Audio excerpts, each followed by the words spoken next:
Good morning masters, ಎಲ್ಲರಿಗೂ ಶುಭೋದಯ.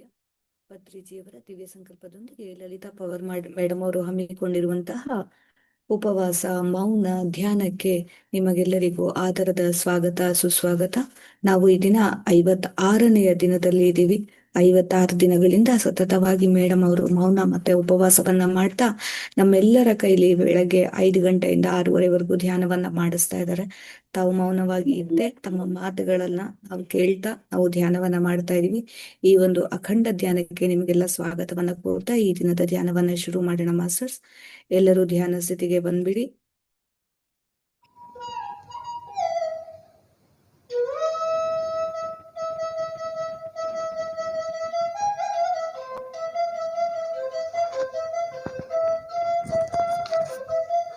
ಎಲ್ಲ ಆತ್ಮಬಂಧುಗಳಿಗೂ ನಮಸ್ಕಾರ. ಬೆಳಗಿನ ಧ್ಯಾನಕ್ಕೆ ಎಲ್ರಿಗೂ ಕೂಡ ಸ್ವಾಗತ. ನಾವೆಲ್ಲರೂ ಕೂಡ ಧ್ಯಾನಕ್ಕೆ ಕೂತ್ಕೊಳ್ಳೋಣ ಫ್ರೆಂಡ್ಸ್.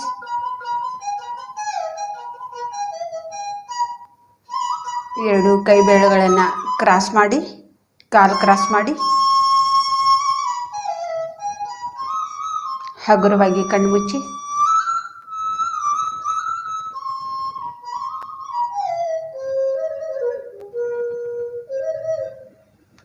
ಸಹಜವಾಗಿ ನಡೀತಾ ಇರೋ ಉಸಿರಾಟವನ್ನೇ ಗಮನಿಸ್ತಾ ಇರೋಣ.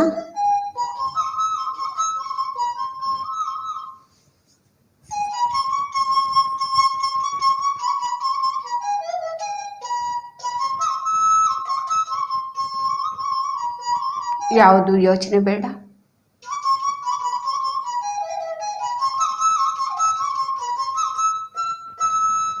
ಉಸಿರೇ ನಮ್ಮ ಗುರು.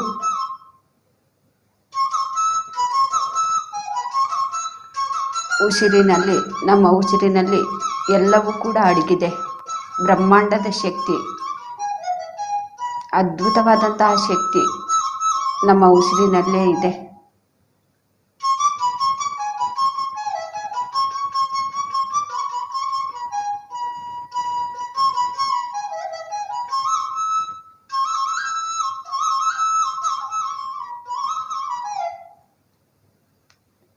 ಒಂದ್ಸತಿ ಧ್ಯಾನಕ್ಕೆ ಕೂತ್ಕೊಂಡ್ರೆ ಮಧ್ಯದಲ್ಲಿ ಎದ್ದು ಹೋಗೋದು, ಕಣ್ಣು ಬಿಡೋದು, ಆ ರೀತಿ ಏನು ಕೂಡ ಮಾಡಬಾರ್ದು.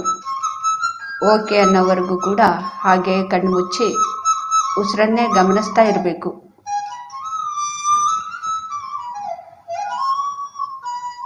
ಈ 1 ಗಂಟೆಗಳ ಕಾಲ ನಮಗೋಸ್ಕರ ನಾವು ಈ ಸಮಯವನ್ನು ಇಡೋಣ ಫ್ರೆಂಡ್ಸ್.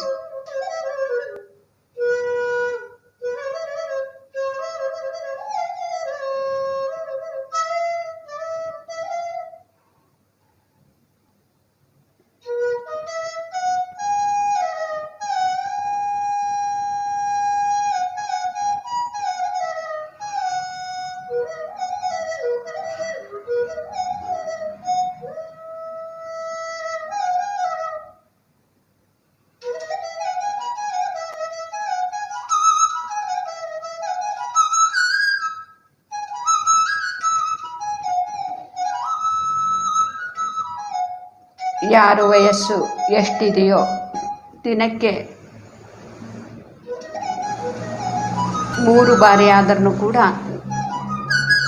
ಅವರ ವಯಸ್ಸು ಎಷ್ಟಿದೆಯೋ ಅಷ್ಟು ನಿಮಿಷಗಳ ಕಾಲ, 20 ವರ್ಷದವರು 20 ನಿಮಿಷ, 50 ವರ್ಷದವರು 50 ನಿಮಿಷ, 60 ವರ್ಷದವರು 60 ನಿಮಿಷ, ಹಾಗೆ ಅವರ ವಯಸ್ಸು ಎಷ್ಟಿದೆಯೋ ಅಷ್ಟು ನಿಮಿಷಗಳಾದರೂ ಕೂಡ ನಾವು ಮಾಡಬೇಕು. ದಿನಕ್ಕೆ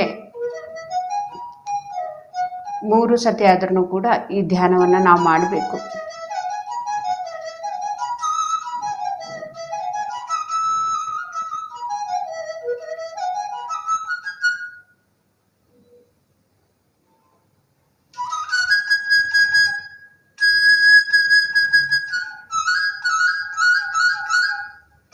ನಮ್ಮ ವಯಸ್ಸಿಗಿಂತ ನಾವು ಕಡಿಮೆ ಮಾಡಿದರೆ 5 ನಿಮಿಷ 10 ನಿಮಿಷ ಆ ರೀತಿ ಮಾಡೋದ್ರಿಂದ ಏನು ಕೂಡ ಲಾಭ ಇಲ್ಲ.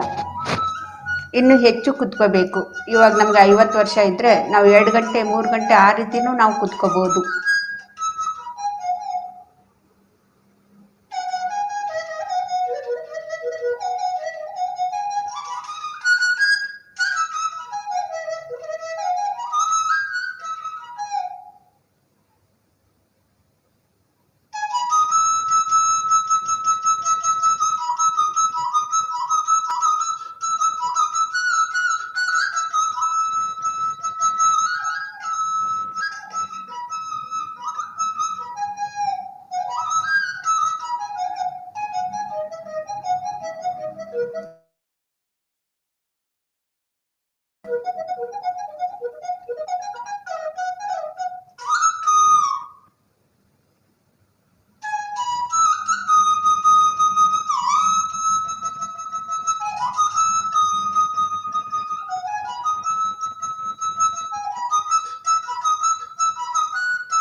ನಾವು ಪ್ರತಿದಿನ ನಮ್ಮ ಉಸಿರಾಟದ ಜೊತೆಗೆ ಇರೋದ್ರಿಂದ ಒಂದು ಬ್ರಹ್ಮಾಂಡದ ಶಕ್ತಿ ನಮಗೆ ಸಿಗ್ತಾ ಇರುತ್ತೆ. ಆ ಶಕ್ತಿಯಿಂದನೇ ನಮ್ಮಲ್ಲಿ ಅಗಾಧವಾದಂತಹ ಬದಲಾವಣೆ ಆಗತ್ತೆ.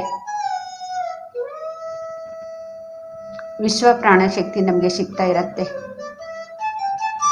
ಅಂತ ಒಂದು ಶಕ್ತಿಯಿಂದನೇ ಅದ್ಭುತವಾದಂತಹ ಬದಲಾವಣೆ ನಮ್ಮ ಜೀವನದಲ್ಲಿ ಆಗ್ತಾ ಇರತ್ತೆ.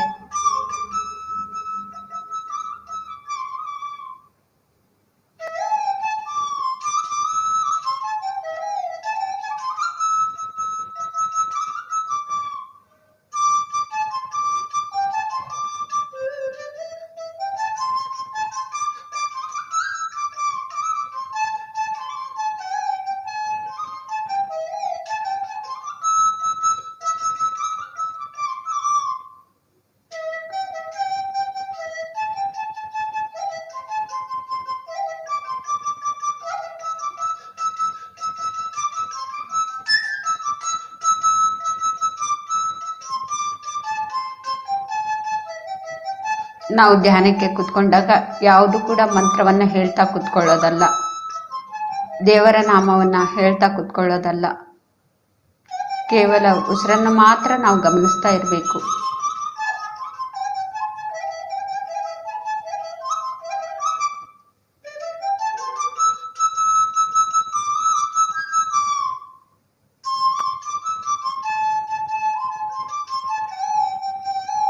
ಕೆಲವರು ಹೇಳ್ತಾ ಇರ್ತಾರೆ, ದೇವರನ್ನ ನಾಮವನ್ನ ಹೇಳಬಾರ್ದು, ಮಂತ್ರಗಳನ್ನು ಹೇಳಬಾರ್ದು, ಮತ್ತು ಏನು ಮಾಡಬೇಕು ಅಂಥೇಳಿ. ಸಹಜವಾಗಿ ನಡೀತಾ ಇರೋ ಉಸಿರಾಟವನ್ನೇ ನಾವು ಗಮನಿಸ್ತಾ ಇರಬೇಕು.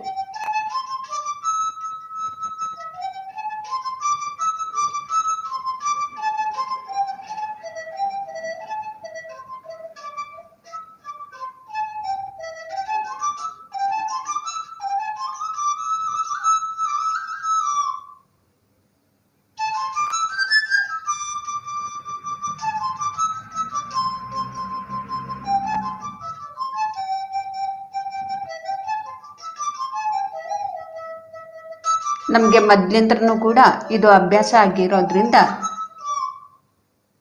ಇದು ಯಾರು ಕೂಡ ಅಷ್ಟು ಬೇಗನೆ ಒಪ್ಕೊಳ್ಳೋದಿಲ್ಲ. ದೇವರ ನಾಮ ಹೇಳಬಾರ್ದ, ಮಂತ್ರಗಳನ್ನು ಪಠಿಸಬಾರ್ದ ಅಂಥೇಳಿ ಅಪಾರ್ಥವಾಗಿ ಅರ್ಥ ಮಾಡ್ಕೊಂಡ್ಬಿಡ್ತಾರೆ. ನಾವು ಹೀಗೆ ಎಲ್ಲ ಆಗಿರೋದು.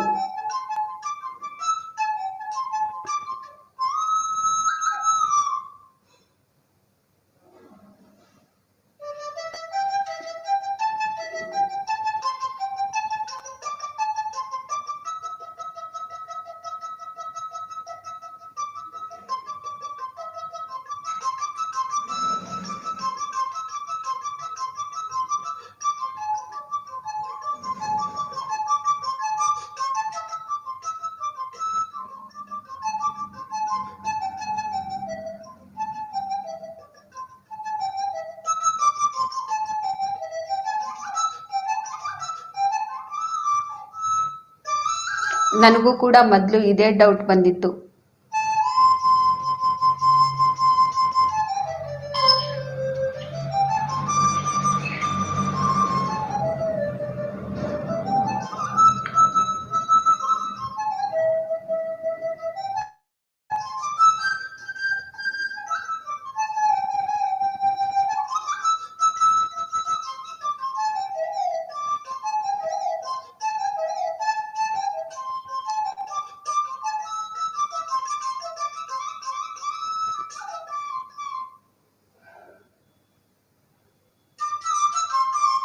ಆದರೆ ನಾನು ಯಾವುದು ಕೂಡ ಮಂತ್ರಗಳನ್ನು ಹೇಳ್ತಾ ಇರಲಿಲ್ಲ.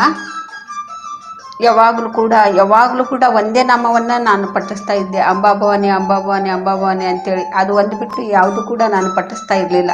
ಧ್ಯಾನಕ್ಕೆ ಕುತ್ಕೊಂಡಾಗ ನಾನು ಅದನ್ನು ಪಠಿಸ್ತಾ ಕುತ್ಕೊಳ್ತಾ ಇದ್ದೆ, ಅಂಬಾಭವಾನಿ ಅಂಬಾಭವಾನಿ ಅಂಬಾಭವಾನಿ ಅಂತೇಳಿ ಆ ನಾಮವನ್ನು ಹೇಳ್ತಾ ಕುತ್ಕೊಳ್ತಾ ಇದ್ದೆ. ಯಾರು ಕೂಡ ಅಷ್ಟು ಸುಲಭವಾಗಿ ಬಿಡೋದಿಲ್ಲ, ಯಾಕೆಂದರೆ ಅಭ್ಯಾಸ ಆಗಿರುತ್ತೆ ನಮಗೆ.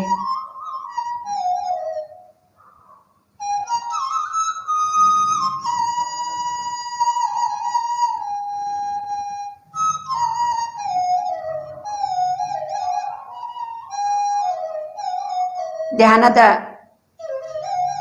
ಅಭ್ಯಾಸದಿಂದ ಅದು ಕೂಡ ಹೋಗ್ಬಿಡತ್ತೆ.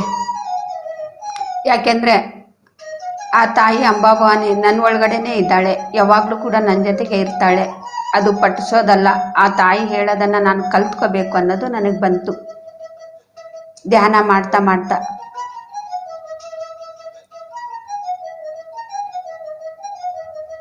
ಆ ತಾಯಿ ನನಗೆ ಏನು ಹೇಳ್ತಾಳೆ ಇದ್ದಾಳೆ ಅದನ್ನು ಮಾಡಬೇಕು ಅಂತೇಳಿ.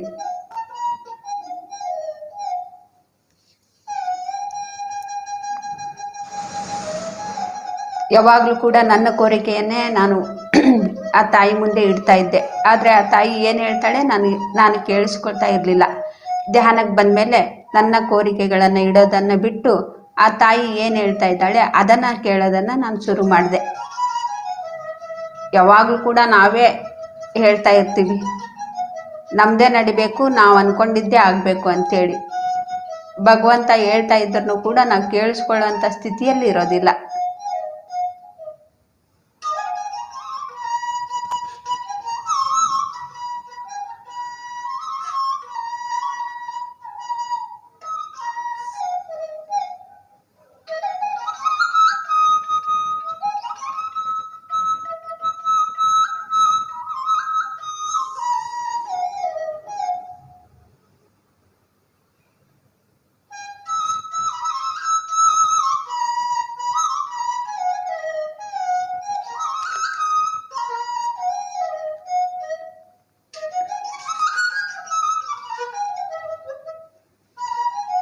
ಹಾಗಾಗಿ ಯಾವುದೇ ಒಂದು ಬುಕ್ಸ್ ಓದಿದ್ರೂ ಕೂಡ ಯಾರೇ ಒಂದು ಮಹಾಶಕ್ತಿಗಳನ್ನು ಹೇಳಿದ್ರೂ ಕೂಡ ನಾವು ಯಾವ ಸ್ಥಿತಿಯಲ್ಲಿದ್ದೀವಿ ಅದನ್ನೇ ನಾವು ತಗೊಳ್ತಾ ಇರ್ತೀವಿ, ಹಾಗೆ ನಾವು ತಗೊಳ್ತಾ ಇರ್ತೀವಿ. ಅದರಲ್ಲಿ ಆ ಬುಕ್ಸಲ್ಲಿ ಇರೋದೇ ಒಂದು, ನಾವು ತಗೊಳ್ಳೋದೇ ಒಂದು.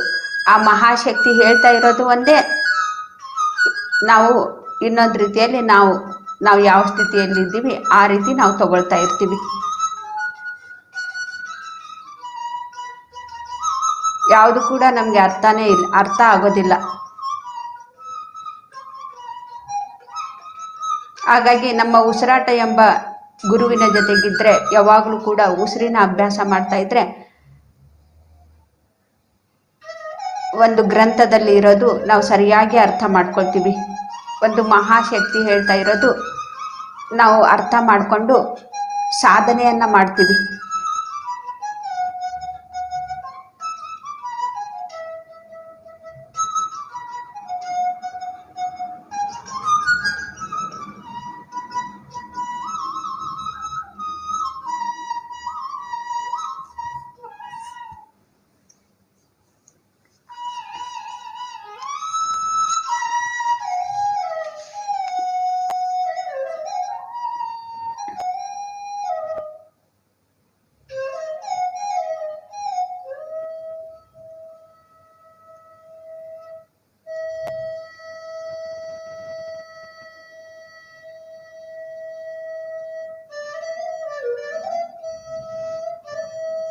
ನಾನು ಕೂಡ ಧ್ಯಾನಕ್ಕೆ ಬರೋಕ್ಕಿಂತ ಮೊದಲು ಎಷ್ಟೋ ಪೂಜೆ ಪುನಸ್ಕಾರಗಳನ್ನು ಮಾಡಿ,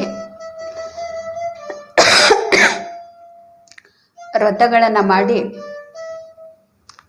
ಈ ಧ್ಯಾನಕ್ಕೆ ನಾನು ಕೂಡ ಬಂದಿರೋದು.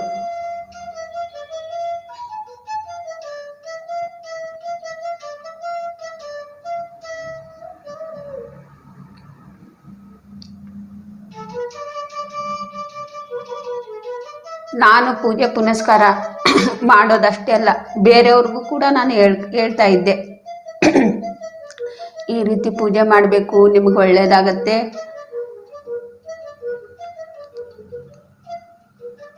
ನಾನು ಯಾವಾಗಲೂ ಕೂಡ ಆ ಅಂಬಾಭವಾನಿ ಒಂದು ಕಣ್ಣನ್ನು ನಾನು ದೃಷ್ಟಿಯಿಂದ ನೋಡ್ತಾ ಇದ್ದೆ ಅಂತ ಹೇಳ್ತಾ ಇದ್ನಲ್ವಾ. ಆ ಕಣ್ಣಲ್ಲಿ ಕಣ್ಣಿಟ್ಟು ನಾನು ನೋಡ್ತಾ ಇರುವಾಗ ಒಂದು ಅದ್ಭುತ ಕಾಂತಿ ನನ್ನ ಒಳಗಡೆ ಪ್ರವೇಶ ಆದಾಗ ಆ ಶಕ್ತಿ ನನಗೇನು ಮಾಡ್ತಾ ಇತ್ತು ಅಂದರೆ, ಬೇರೆಯವ್ರಿಗೂ ಕೂಡ ಒಳ್ಳೆಯದನ್ನು ಮಾಡು ಅಂಥೇಳಿ, ಯಾರಿಗೇನಾದರೂ ತೊಂದರೆ ಆದರೆ ಅವರು ಒಂದು ಪೂಜೆ ಪುನಸ್ಕಾರಗಳನ್ನು ಮಾಡೋ ಒಂದು ಸ್ಥಿತಿಯಲ್ಲಿದ್ದರೆ, ನಿನಗೆ ಈ ರೀತಿ ಪೂಜೆ ಮಾಡು, ನಿನಗೆ ಒಳ್ಳೆಯದಾಗತ್ತೆ ಅಂಥೇಳಿ ನಾನೇ ಖುದ್ದು ಹೋಗಿ ಆ ಪೂಜೆಗಳನ್ನು ಎಲ್ಲವನ್ನು ಕೂಡ ಮಾಡಿ ಎಲ್ಲ ತೋರಿಸ್ತಾ ಇದ್ದೆ. ನಾನು ಒಂಥರ ಪೂಜಾರಿ ಆಗಿಬಿಟ್ಟಿದ್ದೆ ಆ ಒಂದು ಸಮಯದಲ್ಲಿ. ಎಲ್ಲ ಬೆಣ್ಣೆ ಅಲಂಕಾರ, ಕುಂಕುಮದ ಅಲಂಕಾರ ಈ ರೀತಿ ನೀವು ಮಾಡಬೇಕು. ಮಾಡೋದ್ರಿಂದ ನಿಮಗೆ ತುಂಬ ಒಳ್ಳೆಯದಾಗತ್ತೆ.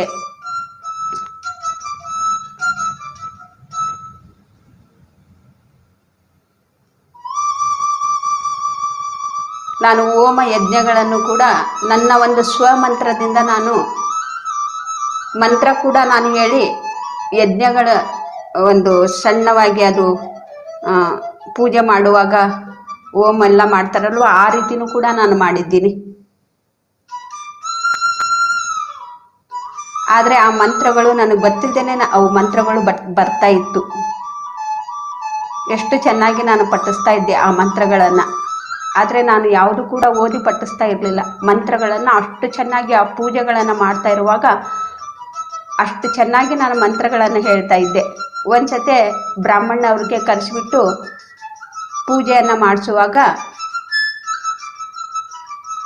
ಆ ಸಣ್ಣ ಪೂಜೆ ಮಾಡ್ತಾ ಇರುವಾಗ ಸಣ್ಣ ಹೋಮ ಮಾಡ್ತಾರಲ್ವ, ಇಷ್ಟು ಕಟ್ಟೆ ಥರ ಕಟ್ಟಿ ಒಂದು ಯಜ್ಞ ಥರ ಇದು ಮಾಡಿ ಆ ಕಡೆ ಈ ಕಡೆ ಇಟ್ಟಿಗೆ ಇಟ್ಟು ಅಲ್ಲಿ ಹೋಮ ಮಾಡ್ತಾರಲ್ವ, ಆ ರೀತಿ ಆ ಬ್ರಾಹ್ಮಣ ಅವ್ರಿಗೆ ಕರೆಸಿಬಿಟ್ಟು ಒಬ್ಬರು ನಮ್ಮ ತಾಯಿ ಮನೆಯಲ್ಲೇ ಮಾಡಿಸ್ತಾ ಇದ್ರು. ಆದರೆ ಆ ಪೂಜೆ ಹೇಳಿರೋದು ನಾನೇ ಹೇಳಿದ್ದೆ, ಈ ರೀತಿ ಪೂಜೆ ಮಾಡೋದ್ರಿಂದ ಒಳ್ಳೆಯದಾಗತ್ತೆ ಮಾಡಿ ಅಂತ ಹೇಳಿ.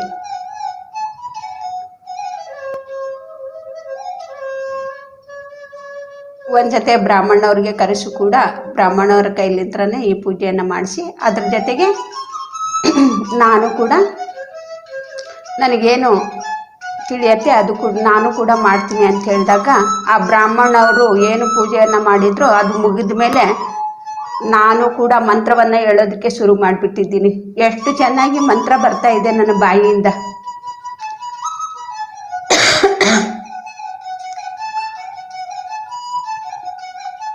ಎಷ್ಟೊತ್ತು ಆ ಮಂತ್ರಗಳನ್ನು ನಾನು ಪಠಿಸಿದ್ದೀನೋ.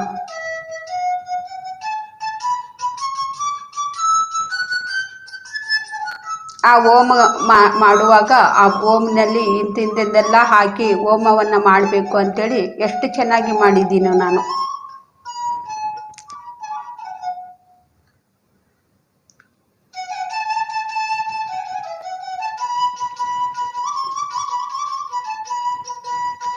ಎಲ್ಲ ಪೂಜೆ ಆದಮೇಲೆ ಆ ಬ್ರಾಹ್ಮಣವರೇ ಆಶ್ಚರ್ಯವಾದರು, ನೀವೆಲ್ಲ ಇದನ್ನು ಬರೆದುಕೊಂಡು ದಿನಾಲೂ ಕೂಡ ಅಭ್ಯಾಸ ಮಾಡ್ತೀರಿ ನೀವು ಅಂಥೇಳಿ. ಯಾವ ಅಭ್ಯಾಸನೂ ಇಲ್ಲ ಸರ್, ಈ ಕ್ಷಣದಲ್ಲಿ ಆ ಮಂತ್ರ ಬಂತು ಅಷ್ಟೇ ಹೇಳಿದ್ದೀನಿ ಅಂಥೇಳಿ. ಆವಾಗಲೂ ಕೂಡ ನಾನು ಧ್ಯಾನಕ್ಕೆ ಕೂಡ ಬಂದಿರಲಿಲ್ಲ, ಮೊದಲಿಂತ್ರನೂ ಕೂಡ ಈ ರೀತಿ ನಾನು ಪೂಜೆ ಕೂಡ ನಾನು ಮಾಡಿದ್ದೀನಿ.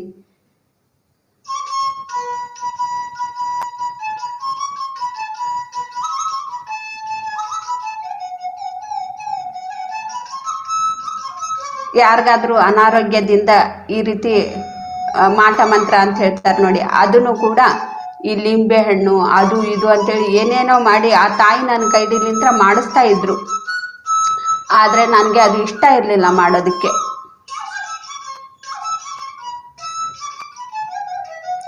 ಎಲ್ರಿಗೂ ಕೂಡ ಒಳ್ಳೇದಾಗತ್ತೆ ಇದು ನೀನು ಮಾಡು ಅಂಥೇಳಿ. ಅವ್ರಿಗೆ ಒಳ್ಳೇದಾಗ್ತಾ ಇತ್ತು, ನಿಜವಾಗ್ಲೂ ಕೂಡ ಅವ್ರಿಗೆ ಒಳ್ಳೇದಾಗ್ತಾ ಇತ್ತು. ಆರೋಗ್ಯವಾಗಿಯೂ ಕೂಡ ಅವರು ಇಷ್ಟು ದಿನ ಆ ರೀತಿ ಪೂಜೆ ಮಾಡು ಅಂತ ಹೇಳಿದ್ಮೇಲೆ ಆ ಪೂಜೆ ಮಾಡ್ತಾನೆ ಅವ್ರ ಆರೋಗ್ಯನೂ ಕೂಡ ಸಿಗ್ತಾ ಇತ್ತು. ಮತ್ತೆ ಇದು ಪೂಜೆ ಮಾಡ್ತಾ ಅವ್ರಿಗೆ ಒಳ್ಳೇದು, ಸಮಸ್ಯೆ ಇದ್ರೂ ಕೂಡ ಒಳ್ಳೇದು ಕೂಡ ಆಗಿದೆ ಅವ್ರಿಗೆ. ಆದರೆ ನಾನು ಮಾತ್ರ ದುಃಖ ಪಡ್ತಾ ಇದ್ದೆ, ಒಳಗಡೆನೆ ನನಗೆ ದುಃಖ ಇರ್ತಾ ಇತ್ತು. ನನ್ನ ಪರಿಸ್ಥಿತಿ ಯಾವುದು ಕೂಡ ಸರಿಯಾಗಿರ್ಲಿಲ್ಲ. ಯೋಚನೆ ಮಾಡಿ ಕಾಯಿಲೆಯನ್ನು ತರಿಸ್ಕೊಂಡಿದ್ದೆ, ಆದರೆ ನನ್ನ ಪರಿಸ್ಥಿತಿ ಯಾವುದು ಕೂಡ ಸರಿಯಾಗಿರಲಿಲ್ಲ. ಹಾಗಾಗಿ ನನಗೆ ಅದು ಬೇರೆಯವ್ರಿಗೆ ಒಳ್ಳೇದಾಗ್ತಾ ಇತ್ತು, ಹೇಳಿರೋದೇನೆಲ್ಲ ಬೇರೆಯವ್ರಿಗೆ ಒಳ್ಳೇದಾಗ್ತಾ ಇತ್ತು. ನಾನು ಅವ್ರಿಗೆ ಯಾವ ರೀತಿ ಹೇಳ್ತಾ ಇದ್ದೆ ಆ ರೀತಿ. ಇದು ಸ್ವಲ್ಪ ಜನಕ್ಕೆ ಗೊತ್ತಾದ ಮೇಲೆ ಎಲ್ಲರೂ ಕೂಡ ಕೇಳೋದನ್ನು ಶುರು ಮಾಡಿದರು. ನನಗೆ ಈ ಸಮಸ್ಯೆ ಇದೆ, ನಾನೇನು ಮಾಡಬೇಕು, ನನಗೆ ಆ ಸಮಸ್ಯೆ ಇದೆ, ನಾನೇನು ಮಾಡಬೇಕು ಅಂತೇಳಿ ಎಲ್ರಿಗೂ ಕೂಡ ಒಬ್ಬೊಬ್ರಿಗೆ ಹೇಳ್ತಾ ಇದ್ದೆ. ನೀವು ಹೀಗೆ ಮಾಡಿ ನಿಮ್ಗೆ ಒಳ್ಳೇದಾಗತ್ತೆ ಅಂತ. ಒಳ್ಳೇದಾಗಿದೆ. ಆ ಒಂದು ಪರಿಸ್ಥಿತಿಯಲ್ಲಿನೂ ಕೂಡ ನಾನು ಇದ್ದೆ.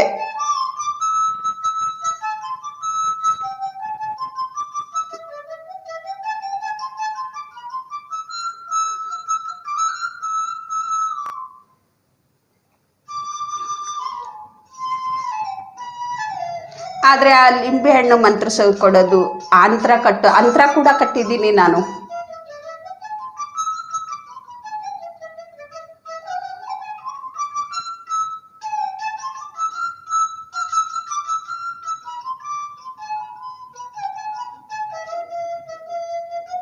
ಅದಕ್ಕೆ ನನಗೆ ನಮ್ಮ ಜನ ಎಲ್ಲ ನೋಡಿದವರು, ಹೇಗಿದ್ದೆ ನೀನು ಧ್ಯಾನ ಮಾಡಿ ಎಲ್ಲ ಬಿಟ್ಬಿಟ್ಟಿದ್ಯಾ ಅಂತೇಳಿ ನನ್ನ ಮೇಲೆ ಕೆಲವು ಜನ ಕೋಪ. ಆ ತಾಯಿ ಪೂಜೆ ಪುನಸ್ಕಾರ ಬಿಟ್ಟು ನೀನು ಈ ಧ್ಯಾನಕ್ಕೆ ಕುತ್ಕೊಂಡ್ಬಿಟ್ಟಿದ್ಯಾ, ಪೂಜೆ ಸುತ ನೀನು ಮಾಡೋದಿಲ್ಲ, ಆ ತಾಯಿ ದೇವಸ್ಥಾನಕ್ಕೂ ಕೂಡ ನೀನು ಬರೋದಿಲ್ಲ, ಎಲ್ಲ ನೀನು ಬದಲಾಗ್ಬಿಟ್ಟಿದ್ಯಾ ಅಂತೇಳಿ ಅವರು ನಾನು ಬದಲಾವಣೆ ಆಗಿರೋದು ನೋಡಿ ಕೆಲವ್ರಿಗೆ ಪೂಜೆ ಬಿಟ್ಟಿರೋದಕ್ಕೆ ಅವ್ರಿಗೆ ಕಷ್ಟ, ಏನು ಮಾಡ್ಕೊಂಡ್ಬಿಡ್ತಾಳೋ ಇವಳು ಧ್ಯಾನ ಮಾಡಿ ಮಾಡಿ ಅಂತೇಳಿ.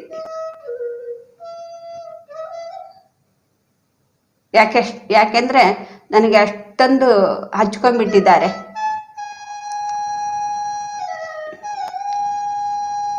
ಧ್ಯಾನ ಮಾಡೋದ್ರಿಂದ ನನಗೆ ಕೆಟ್ಟದಾಗತ್ತೆ ಅಂತೇಳಿ ಅವ್ರ ಒಂದು ಉದ್ದೇಶ.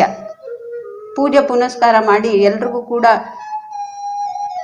ಒಳ್ಳೇದನ್ನ ಪೂಜೆ ಪುನಸ್ಕಾರ ಮಾಡೋದನ್ನ ಹೇಳಿ ಇದ್ದಕ್ಕಿದ್ದಂಗ್ಲೇನೆ ತಾನೇ ಪೂಜೆಯನ್ನ ಬಿಟ್ಬಿಟ್ಲಲ್ಲ ಅಂತೇಳಿ ನಾನು ಅದನ್ನೇ ಮಾಡಬೇಕು ಅನ್ನೋದು ಅವ್ರದ್ದು ಒಂದು ಉದ್ದೇಶ. ನಾನು ಆ ಪೂಜೆ ಪುನಸ್ಕಾರನ್ನ ಮಾಡಬೇಕು, ಎಲ್ರಿಗೂ ಕೂಡ ಒಳ್ಳೇದಾಗೋದನ್ನ ಪೂಜೆಯನ್ನ ಹೇಳಬೇಕು, ನಾನು ಹಾಗೇ ಇರಬೇಕಾಗಿತ್ತು ಅಂತೇಳಿ.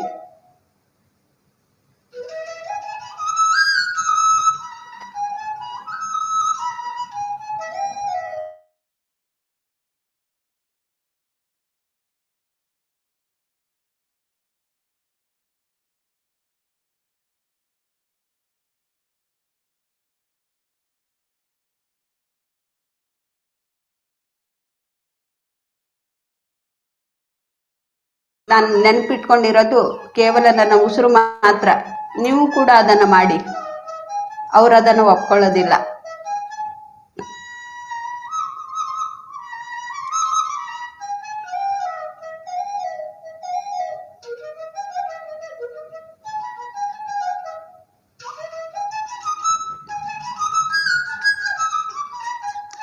ಎಲ್ರಿಗೂ ಒಳ್ಳೇದಾಗೋಗ್ಬೇಕು ಅಂತೇಳಿ ಪೂಜೆ ಪುನಸ್ಕಾರಗಳನ್ನೆಲ್ಲ ಹೇಳ್ತಾ ಇದ್ದೆ. ನಾನು ಒಬ್ಬಳೇ ಇದ್ದಾಗ ಆ ತಾಯಿ ಫೋಟೋ ಹಿಡ್ಕೊಂಡು ನಾನು ಅಳ್ತಾ ಇದ್ದೆ. ಎಲ್ರಿಗೂ ಕೂಡ ಒಳ್ಳೇದು ಮಾಡೋದಕ್ಕೆ ಎಲ್ಲಾನು ಕೂಡ ನನ್ನ ಕೈಲಿಂದ ನೀನು ಮಾಡಿಸ್ತಾ ಇದೆಯಾ, ಆದರೆ ನನಗೆ ಯಾಕೆ ನೀನು ಒಳ್ಳೇದು ಮಾಡ್ತಾ ಇಲ್ಲ ಅಂಥೇಳಿ ನಾನು ಅಳ್ತಾ ಇದ್ದೆ ಆ ತಾಯಿ ಫೋಟೋ ಇಟ್ಕೊಂಡು.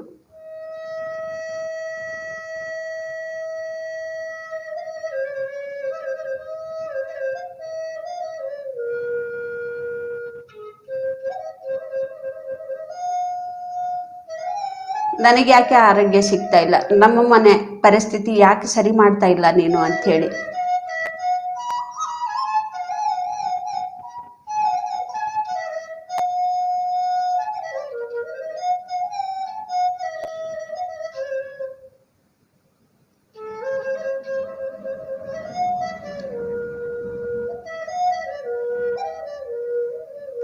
ಎಷ್ಟೋ ವರ್ಷದವರೆಗೂ ಕೂಡ ಹೀಗೆ ನಡೀತು.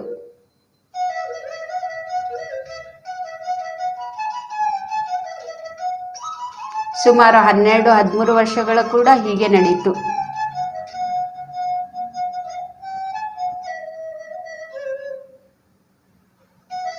ನನ್ನ ಸಮಸ್ಯೆ ಇವತ್ತು ಸರಿ ಹೋಗುತ್ತೆ, ನಾಳೆ ಸರಿ ಹೋಗುತ್ತೆ ಅಂತೇಳಿ ನಾನು ಹಾಗೇ ಅನ್ಕೊಂಡು ಆ ತಾಯಿ ನನಗಿಷ್ಟ ಇರ್ತಾ ಇರಲಿಲ್ಲ. ಆ ತಾಯಿ ಮಾಡಿಸೋದು ನನಗಿಷ್ಟ ಇರ್ತಾ ಇರಲಿಲ್ಲ. ನನ್ನ ಕೈಲಿಂತ್ರ ಇದನ್ನೆಲ್ಲ ನೀನು ಮಾಡಿಸ್ಬೇಡ, ನನಗಿದು ಇಷ್ಟ ಇಲ್ಲ ಅಂಥೇಳಿ ನಾನು ಅಳ್ತಾ ಇದ್ದೆ. ಫೋಟೋ ಇಟ್ಕೊಂಡು ನಾನು ಅಳ್ತಾ ಇದ್ದೆ.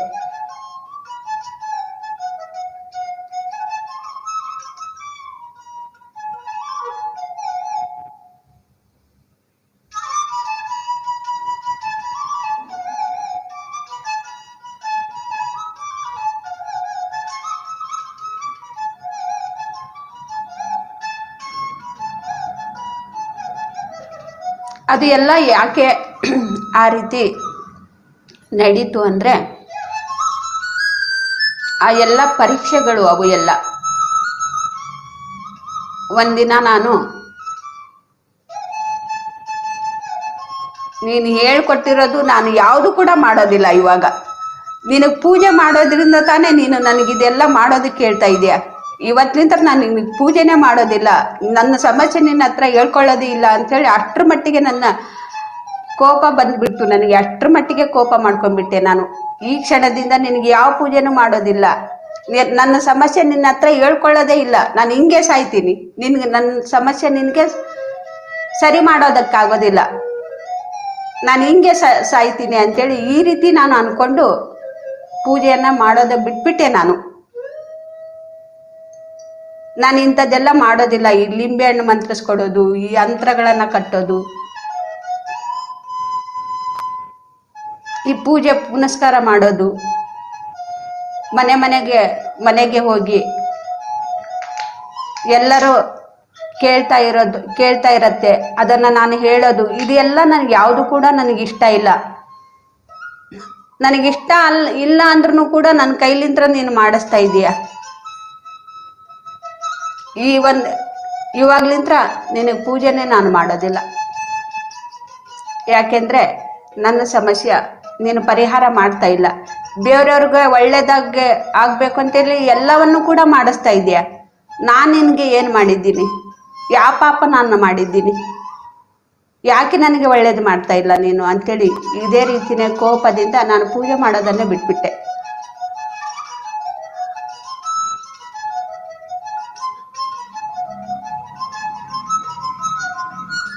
ಮತ್ತೆ ಈ ರೀತಿ ಮಾತುಕತೆಗಳಾದ್ಮೇಲೆ ಮತ್ತೆ ಇನ್ನೊಂದ್ಸತಿ ಆ ತಾಯಿ ಬಂದು, ನೋಡು, ನಾನು ನಿನ್ನ ಜೊತೆಗೆ ಇದ್ದಾಗಲೇ ನಿನ್ನ ಕಷ್ಟ ಪರಿಹಾರ ಮಾಡ್ಕೊಳ್ಳೋದಕ್ಕೆ ಆಗ್ತಾ ಇಲ್ಲ, ನೀ ನನಗೆ ಪೂಜೆ ಮಾಡೋದಿಲ್ಲ ಅಂತ ಹೇಳ್ತಾ ಇದೀಯಾ, ಇನ್ನೂ ಕಷ್ಟ ಅನುಭವಿಸ್ಬೇಕಾಗತ್ತೆ ನೀನು ಅಂತೇಳಿ ಮತ್ತೆ ವಾರ್ನಿಂಗ್ ಕೊಡ್ತಾ ಇದ್ದಾಳೆ ಆ ತಾಯಿ ನನಗೆ. ನಾನು ಅವಾಗ್ಲೂ ಕೂಡ ಅದೇ ಮಾತೆ ಹೇಳಿದೆ, ನಾನು ಹೀಗೆ ಸಾಯ್ತೀನಿ, ಆ ಕೆಲಸ ಮಾಡೋದಕ್ಕೆ ನನಗಿಷ್ಟ ಇಲ್ಲ ಅಂಥೇಳಿ.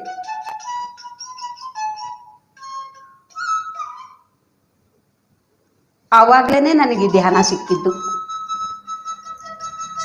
ನಾನು ಇನ್ನೊಂದು ಮಾತು ಹೇಳಿದ್ದೆ ಆ ತಾಯಿಗೆ, ಅದು ಏನು ವಾರ್ನಿಂಗ್ ಕೊಡೋದಕ್ಕೆ ಬಂದಿದ್ಲೋ, ಈ ಒಂದು ಪೂಜೆ ಪುನಸ್ಕಾರ ಲಿಂಬೆ ಹಣ್ಣು ಮಂತ್ರಗಳನ್ನು ಮಾಡಿ ಜನಗಳಿಗೆ ಒಳ್ಳೇದು ಮಾಡೋದು ನನಗಿದು ಇಷ್ಟ ಇಲ್ಲ. ಏನೂ ಕೂಡ ಇಲ್ಲದೆ ಇರೋದು, ಯಾವುದು ಕೂಡ ಇರಬಾರ್ದು. ಅಂಥದ್ದೇನಾದ್ರೆ ಜನಗಳಿಗೆ ಒಳ್ಳೇದು ಮಾಡೋದು ಇದ್ರೆ ಅದನ್ನೇ ಹೇಳು, ನಾನು ಅದನ್ನ ಮಾಡ್ತೀನಿ. ಆ ಮಾರ್ಗ ನನಗೆ ತೋರಿಸ್ಕೊಟ್ರೆ ನಾನು ಅದನ್ನು ಮಾಡ್ತೀನಿ. ಆದ್ರೆ ಈ ಮಂತ್ರಗಳನ್ನ ನಾನು ಮಾಡೋದಿಲ್ಲ, ನನಗಿಷ್ಟ ಇಲ್ಲ. ಇದು ಯಾವುದು ಕೂಡ ಮಂತ್ರ ಲಿಂಬೆಹಣ್ಣು, ಈ ಏನು ಕುಂಕುಮ ಭಂಡಾರ ಯಾವುದು ಕೂಡ ಇಲ್ದೇನೆ ಅಂಥದ್ದೇನಾದ್ರೂ ಇದ್ರೆ ಹೇಳು, ಆ ಮಾರ್ಗ ತೋರಿಸು, ನಾನು ಅದನ್ನು ಮಾಡ್ತೀನಿ. ಆದರೆ ಈ ಲಿಂಬೆಹಣ್ಣು, ಕುಂಕುಮ, ಅರಿಶಿಣ ಇದನ್ನೆಲ್ಲವನ್ನು ಇಟ್ಟು ಇಷ್ಟೆಲ್ಲ ರಾದ್ಧಾಂತವನ್ನ ಮಾಡಿ ಅವ್ರಿಗೆ ಒಳ್ಳೇದ ಮಾಡಬೇಕು ಅಂತ ನನಗಿದು ಎಲ್ಲ ಯಾವುದು ಕೂಡ ಇಷ್ಟ ಇಲ್ಲ ಅಂಥೇಳಿ ಆ ರೀತಿ ನಾನು ಹೇಳಿದೆ.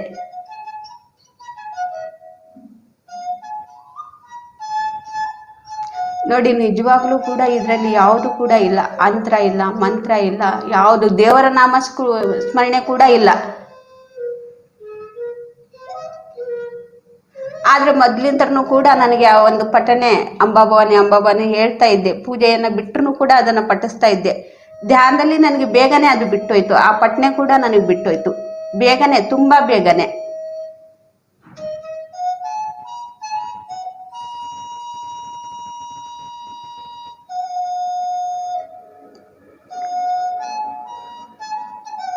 ಇದನ್ನ ನಾನು ಧ್ಯಾನಕ್ಕೆ ಬರೋಕಿನ ಮೊದ್ಲೇನೆ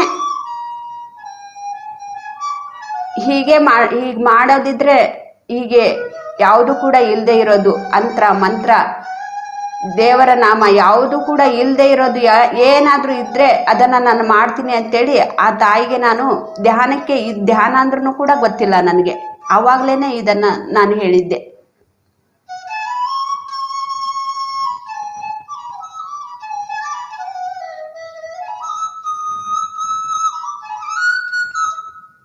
ತಕ್ಷಣನೇ ನನಗೆ ಧ್ಯಾನ ಸಿಕ್ತು. 15 ದಿನದಲ್ಲೇನೆ ಕೇವಲ ಈ ಮಾತುಕತೆ ನಡೆದ ಮೇಲೆ 15 ದಿನದಲ್ಲೇನೆ ನನಗೆ ಧ್ಯಾನ ಸಿಕ್ತು. ಆದ್ರೆ ನನಗೆ ಎಲ್ಲೋ ಒಂದ್ ಕಡೆ ಗೊತ್ತು, ಆದ್ರೆ ಇವೆಲ್ಲ ಪರೀಕ್ಷೆಗಳು ಯಾಕೆ ನಡೀತು ಅಂದ್ರೆ ಇದರಿಂದ ನಾನು ಹೊರಗಡೆ ಬಂದಿದ್ದೀನೋ ಇಲ್ವೋ ಅಂತೇಳಿ. ಯಾವುದೋ ಒಂದು ಜನ್ಮದಲ್ಲಿ ಇದನ್ನೆಲ್ಲ ನಾನು ಮಾಡಿದ್ದೀನಿ, ಇದರಿಂದ ನಾನು ಹೊರಗಡೆ ಬಂದಿದ್ದೀನೋ ಇಲ್ವೋ ಅಂತೇಳಿ ಇದೆಲ್ಲ ಪರೀಕ್ಷೆಗಳು. ಆದ್ರೂ ಕೂಡ ಆ ಪರೀಕ್ಷೆಯಲ್ಲಿ ನಾನು ಪಾಸ್ ಆದೆ. ಪರೀಕ್ಷೆಯಲ್ಲಿ ಪಾಸ್ ಆಗಿದ್ದಕ್ಕೆ ಈ ಧ್ಯಾನದ ಒಂದು ಮಾರ್ಗವನ್ನ ತೋರಿಸಿರೋದು ಆ ತಾಯಿ. ಯಾವುದೂ ಇಲ್ಲ ನೋಡಿ, ಇದರಲ್ಲಿ ಏನೇನು ಕೂಡ ಇಲ್ಲ. ಒಂದು ದೇವರ ನಾಮ ಹೇಳೋದಿಲ್ಲ, ಮಂತ್ರಗಳನ್ನ ಪಡಿಸೋದಿಲ್ಲ, ಪೂಜೆ ಇಲ್ಲ, ಹೋಮ ಯಜ್ಞಗಳು ಇಲ್ಲ.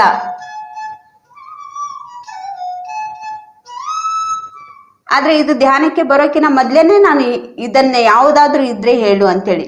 ಹೇಗೆ ಗೊತ್ತಾಗಿದೆ ನನಗೆ? ಗತ ಜನ್ಮದ ಒಂದು ಸಂಸ್ಕಾರ ನನಗೆ ಅದು ಗೊತ್ತಿದೆ. ಇಂಥದ್ದು ಒಂದಿದೆ, ಜ್ಞಾನ ಇದೆ ಅಂತೇಳಿ ನನಗೆ ಗೊತ್ತಿದೆ ಮೊದ್ಲೇ. ಆದ್ರೆ ಮರ್ತು ಬಿಟ್ಟಿದ್ದೀನಿ. ಮತ್ತೆ ಆ ಪರಿಸ್ಥಿತಿಯನ್ನ ನನಗೆ ನೆನಪು ಮಾಡೋ ತರ ಆಯ್ತು.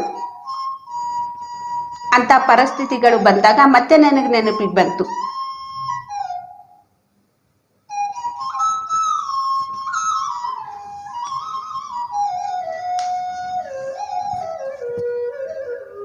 ಧ್ಯಾನ ಸಾಧನೆಯನ್ನ ಮಾಡ್ತಾ ಮಾಡ್ತಾ ಮಾಡ್ತಾ ಮನೆಯಲ್ಲೇನೆ ಕೂತ್ಕೊಂಡು 2.5 ತಿಂಗಳ ಆದ್ಮೇಲೆ ಧ್ಯಾನ ಮಹಾಯಜ್ಞ ಅಂತೇಳಿ ಬೆಂಗಳೂರಲ್ಲಿ ನಡೆದಾಗ ಪತ್ರಿಜಿ ಸರ್ನ ನಾನು ನೋಡಿರೋದು, ಅಲ್ಲೇನೆ ನಾನು ನೋಡಿರೋದು ಫಸ್ಟ್ ಟೈಮ್.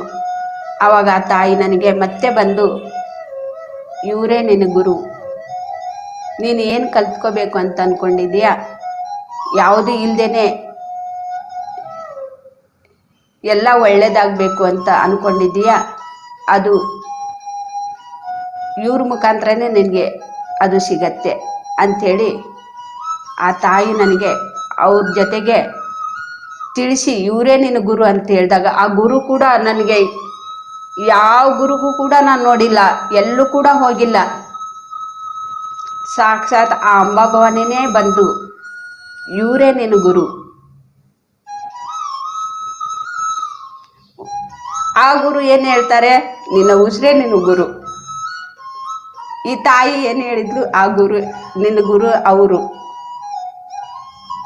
ಆ ಗುರು ಏನು ಹೇಳ್ತಾರೆ, ನಿನ್ನ ಉಸಿರೇ ನಿನ್ನ ಗುರು. ನೋಡಿ, ಯಾರಿಗೂ ಯಾರು ಇಲ್ಲ ಇಲ್ಲೇ, ನಮಗೆ ನಾವೇ ಬೇಕು.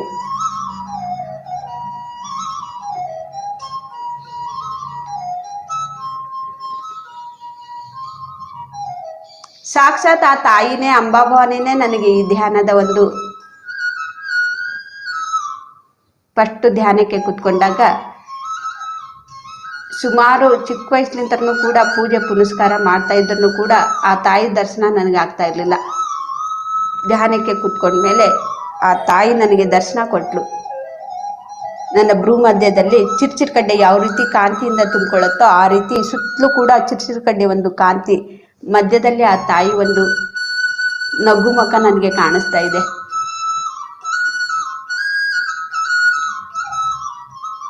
ಪೂಜೆ ಪುನಸ್ಕಾರ ಮಾಡುವಾಗ ಆ ತಾಯಿ ದರ್ಶನ ನನಗೆ ಯಾವತ್ತೂ ಕೂಡ ಆಗಲಿಲ್ಲ.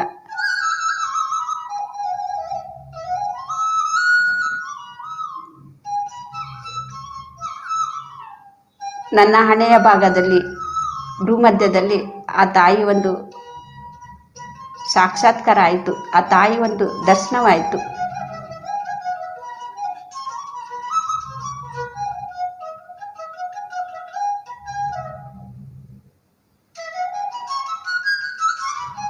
ಆದರೆ ಬೇರೆಯವರು ತಿಳ್ಕೊಂಡಿರೋದೇನು, ಎಷ್ಟು ಚೆನ್ನಾಗಿ ಪೂಜೆ ಪುನಸ್ಕಾರಗಳನ್ನೆಲ್ಲ ಮಾಡ್ತಾ ಇದ್ದೆ, ಎಲ್ರಿಗೂ ಕೂಡ ಪೂಜೆ ಹೇಳ್ಕೊಡ್ತಾ ಇದ್ದೆ. ನೋಡಿ, ಅವ್ರು ಮಾತ್ರ ಚೆನ್ನಾಗಿರ್ಬೇಕು, ನಾನು ಹೆಂಗನ ಇರಲಿ, ಬೇರೆಯವ್ರು ಹೆಂಗನೇ ಇರಲಿ, ನಾವು ಮಾತ್ರ ಚೆನ್ನಾಗಿರ್ಬೇಕು ಅಂತೇಳಿ ನಮ್ದು ಅದೇ ಇರತ್ತೆ.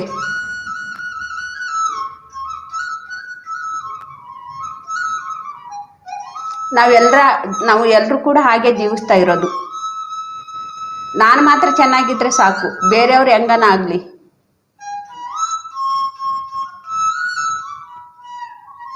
ಪೂಜೆ ಪುನಸ್ಕಾರಗಳಿಂದ ಅವ್ರಿಗೆ ಒಳ್ಳೇದಾಗ್ತಾ ಇತ್ತು.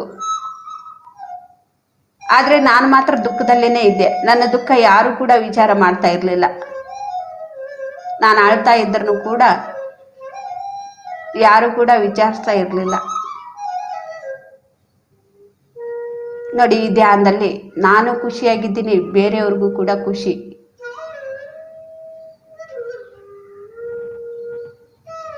ಇಲ್ಲಿ ನಾನು ಕೂಡ ಆತ್ಮಜ್ಞಾನವನ್ನ ತಿಳ್ಕೊಳ್ತಾ ಇರ್ತೀನಿ, ಬೇರೆಯವ್ರಿಗೂ ಕೂಡ ನಾನು ತಿಳಿಸ್ತಾ ಇರ್ತೀನಿ. ಇದು ನನಗೆ ಬೇಕಾಗಿದ್ದು. ಹಾಗಾಗಿ ನನಗೆ ಈ ಕೆಲಸ ಮಾಡೋದಕ್ಕೆ ನನಗೆ ತುಂಬಾನೇ ಇಷ್ಟ.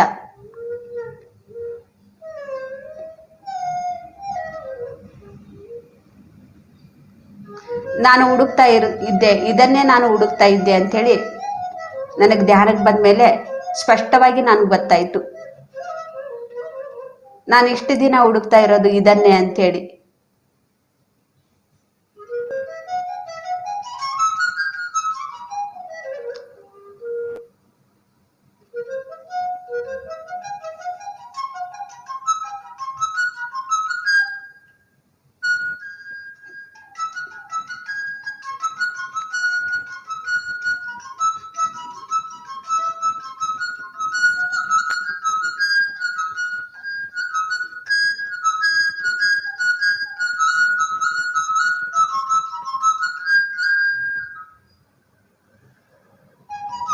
ಮತ್ತೆ ನನಗೆ ಧ್ಯಾನಕ್ಕೆ ಬಂದಾಗ ಸ್ವಲ್ಪವಾಗಿ ಪೂಜೆಕ್ಕೂ ಮತ್ತೆ ಧ್ಯಾನ ಮಾಡೋರಿಗೂ ಏನು ವ್ಯತ್ಯಾಸ ಇದೆ, ನಾನು ಪೂಜೆ ಯಾವ ರೀತಿ ಹೇಗೆ ಮಾಡ್ತಾ ಇದ್ದೆ, ಆ ಭಗವಂತನಿಗೆ ಯಾವ ರೀತಿ ನಾನು ಅವಮಾನ ಮಾಡ್ತಾ ಇದ್ದೆ ಅಂಥೇಳಿ ನನಗೆ ಸ್ವಲ್ಪವಾಗಿ ನಾನು ತಿಳ್ಕೊಳ್ತಾ ಬಂದೆ.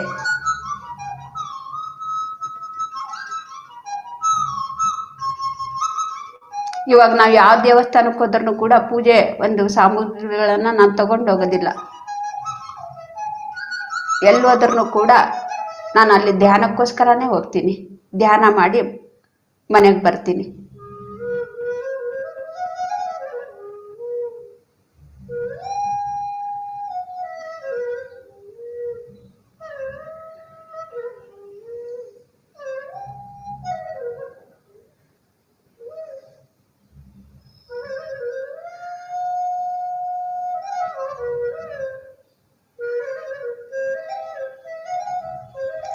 ಹಾಗಾಗಿ ಧ್ಯಾನಕ್ಕೆ ಕುತ್ಕೊಳ್ಳುವಾಗ ಯಾವುದೇ ಮಂತ್ರ ಬೇಡ, ಯಾವುದೇ ದೇವರ ನಾಮಸ್ಮರಣೆ ಬೇಡ ಅಂದಾಗ ಯಾರು ಕೂಡ ಅಪಾರ್ಥ ಮಾಡ್ಕೋಬೇಡಿ. ಬರ್ತಾ ಇದ್ರೂ ಕೂಡ ಹೇಳ್ತಾ ನಿಮಗೆ ಉಸಿರನ್ನ ಗಮನಿಸ್ತಾ ಇದ್ದಾಗ ಅದನ್ನೇ ನಿಂತೋಗ್ಬಿಡತ್ತೆ, ಶೂನ್ಯವಾಗ್ಬಿಡತ್ತೆ.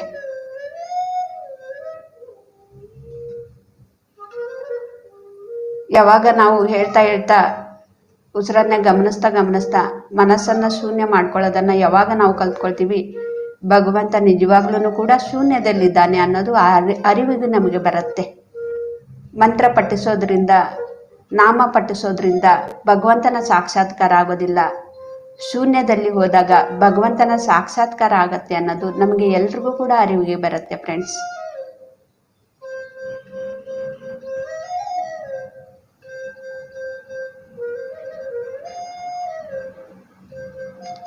ಯಾರು ಪೂಜೆಯನ್ನ ಮಾಡುವಾಗ ನನ್ನ ಜೊತೆಗಿದ್ರೋ, ಇವಾಗ ಯಾರು ಕೂಡ ಅವರು ನನ್ನ ಜೊತೆಗೆ ನಾನು ಹೇಳಿದ್ದನ್ನ ಮಾಡೋದಿಲ್ಲ.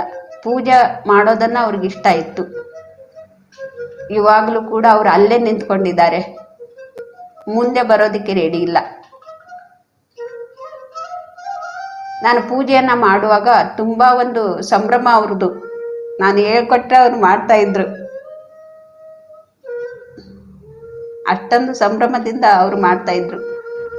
ಧ್ಯಾನದಲ್ಲಿ ಯಾವುದು ಕೂಡ ಕಣ್ಣಿಗೆ ಕಾಣಿಸೋದಿಲ್ಲ, ಯಾವ ಸಂಭ್ರಮನೂ ಕೂಡ ಕಣ್ಣಿಗೆ ಕಾಣಿಸೋದಿಲ್ಲ. ಹಾಗಾಗಿ ಅವರು ಬರ್ತಾ ಇಲ್ಲ.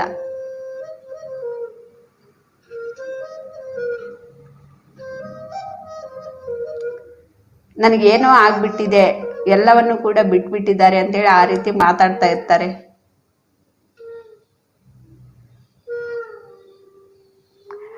ಎಲ್ರಿಗೂ ಯಾವ ರೀತಿ ಧ್ಯಾನವನ್ನ ಹೇಳ್ಕೊಟ್ಟೆ, ನಮ್ಮ ತಂಗಿಯವ್ರಿಗೂ ಕೂಡ ನಾನು ಧ್ಯಾನವನ್ನ ಹೇಳ್ಕೊಟ್ಟೆ. ಆದ್ರೆ ಯಾರು ಕೂಡ ಧ್ಯಾನಕ್ಕೆ ಬರಲಿಲ್ಲ. ನಮ್ಮ ಇಬ್ರು ತಂಗಿಯವರು ಕೂಡ ಧ್ಯಾನಕ್ಕೆ ಬಂದ್ರು. ಅವ್ರಿಗೆ ಮೊದಲೇ ಎಚ್ಚರಿಸ್ಬಿಟ್ಟಿದ್ದಾರೆ ಅವರು. ನಮ್ಮ ಜನಗಳೆಲ್ಲ ನೋಡು ನಿಮ್ಮ ಅಕ್ಕನ ಥರ ನೀವು ಕೂಡ ಆಗಬೇಡ್ರಿ. ಅವ್ರು ಹೇಳಿದ್ರು ಯಾವುದೇ ಕಾರಣಕ್ಕೂ ಧ್ಯಾನಕ್ಕೆ ಮಾತ್ರ ಹೋಗಬೇಡಿ ಅಂತೇಳಿ. ನೋಡು ಅವಳು ಹೆಂಗಿದ್ದವಳು, ಹೆಂಗಾಗ್ಬಿಟ್ಲು, ಎಲ್ಲವನ್ನು ಕೂಡ ಬಿಟ್ಬಿಟ್ಟಿದ್ದಾಳೆ ಅಂತೇಳಿ ಅವ್ರಿಗೆ ಮೊದಲೇ ಎಚ್ಚರಿಸ್ಬಿಟ್ಟಿದ್ದಾರೆ ಅವರು.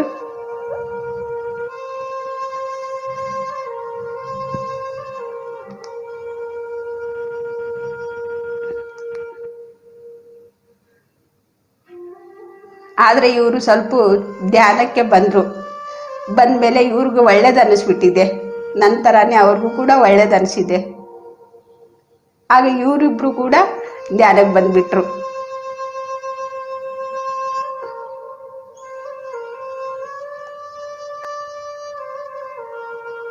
ಎಲ್ರಿಗೂ ಕೂಡ ನೀನು ಹಾದಿ ತಪ್ಪಿಸ್ತಾ ಇದೀಯಾ ಅಂತೇಳಿ ಕೆಲವರು ನನ್ನ ಮೇಲೆ ಕೋಪನೂ ಕೂಡ ಮಾಡ್ಕೊಂಡಿದ್ದಾರೆ.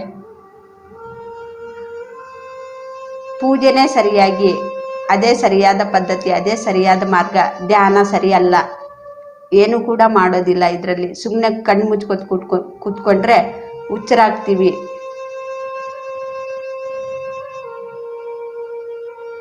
ಎಲ್ರಿಗೂ ಕೂಡ ನೀನು ದಾರಿ ತಪ್ಪಿಸ್ತಾ ಇದೀಯಾ ಅಂತೇಳಿ ಕೆಲವರು ನನ್ನ ಮೇಲೆ ಕೋಪನೂ ಕೂಡ ಮಾಡ್ಕೊಂಡಿದ್ದಾರೆ.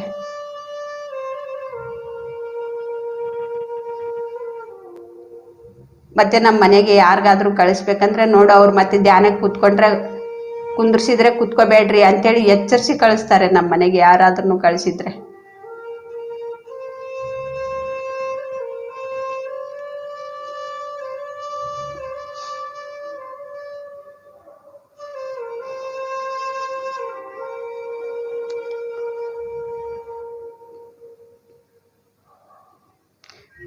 ನೀವು ಅವ್ರ ಮನೆಗೆ ಹೋದಾಗ ಏನಾದರೂ ಧ್ಯಾನ ಮಾಡಿದ್ರೆ ನೀವು ಕೂಡ ಅವ್ರ ಥರಾನೇ ಆಗ್ಬಿಡ್ತೀರಾ.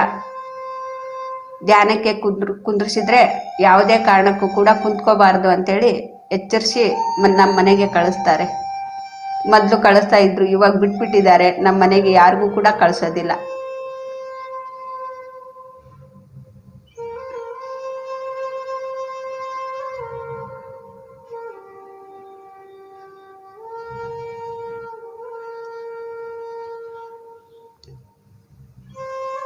ನೋಡಿ, ನಾವು ಇರೋದೊಂದು, ನಾವು ಮಾಡೋದೊಂದು. ಒಂದು ದೈವಶಕ್ತಿ ಯಾವುದ್ರಲ್ಲಿದೆ, ಯಾವುದು ನಮಗೆ ಮುಂದೆ ಕರ್ಕೊಂಡೋಗುತ್ತೆ, ಯಾವುದು ನಮಗೆ ಮುಕ್ತಿಗೆ ಮಾರ್ಗ ಅನ್ನೋದನ್ನು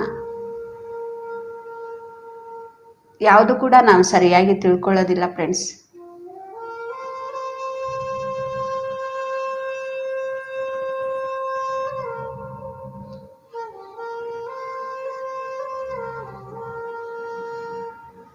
ಹಾಗಾಗಿ ಗುರು ಏನು ಹೇಳ್ತಾರೋ ಆ ಮಾತನ್ನು ನಮಗೆ ಕೇಳಿಸುವಂಥ ಸ್ಥಿತಿಯಲ್ಲಿ ಆ ಗುರು ಮಾತಾಡ್ತಾ ಇರುವಾಗ ಅದರಲ್ಲಿ ಜೀವ ಇರುತ್ತೆ.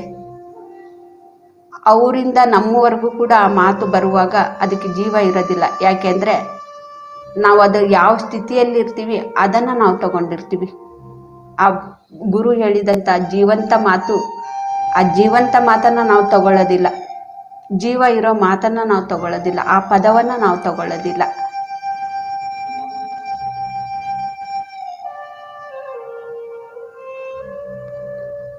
ಅದಕ್ಕೆ ಪತ್ರಿಸರು ಏನು ಹೇಳ್ತಾ ಇರ್ತಾರೆ ಅಂದರೆ, ಅನುಭವವೇ ಜ್ಞಾನ.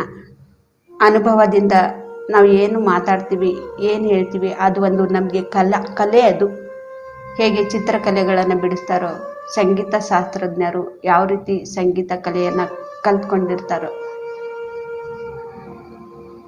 ಧ್ಯಾನವನ್ನು ಮಾಡ್ತಾ ಧ್ಯಾನದಿಂದ ಜ್ಞಾನವನ್ನು ನಾವು ಏನು ಪಡ್ಕೊಳ್ತೀವಿ, ಅಂತಹ ಜ್ಞಾನದ ಅನುಭವವನ್ನು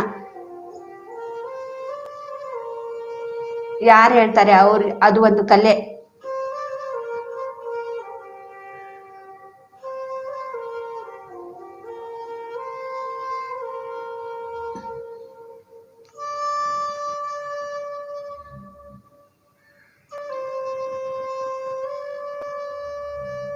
ಅನುಭವದಿಂದ ಜ್ಞಾನವನ್ನು ಪಡ್ಕೊಂಡು ಯಾವುದನ್ನು ತಿಳ್ಕೊಳ್ತಾ ಇರ್ತಾರೆ ಅವರೇ ಆಧ್ಯಾತ್ಮಿಕ ಶಾಸ್ತ್ರಜ್ಞರು ಅಂತೇಳಿ ಪತ್ರಿಸರು ಯಾವಾಗಲೂ ಕೂಡ ಹೇಳ್ತಾ ಇರ್ತಾರೆ.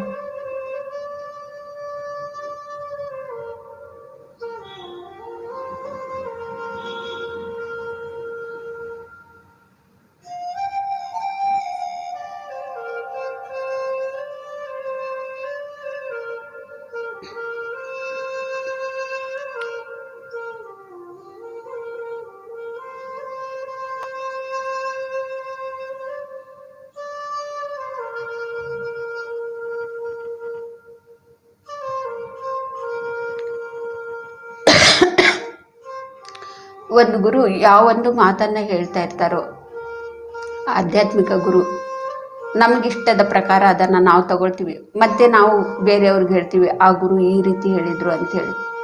ಮತ್ತೆ ಅವರು ಯಾವೊಂದು ಸ್ಥಿತಿಯಲ್ಲಿ ಇರ್ತಾರೋ ಅವರು ಹಾಗೆ ತಗೊಳ್ತಾ ಇರ್ತಾರೆ.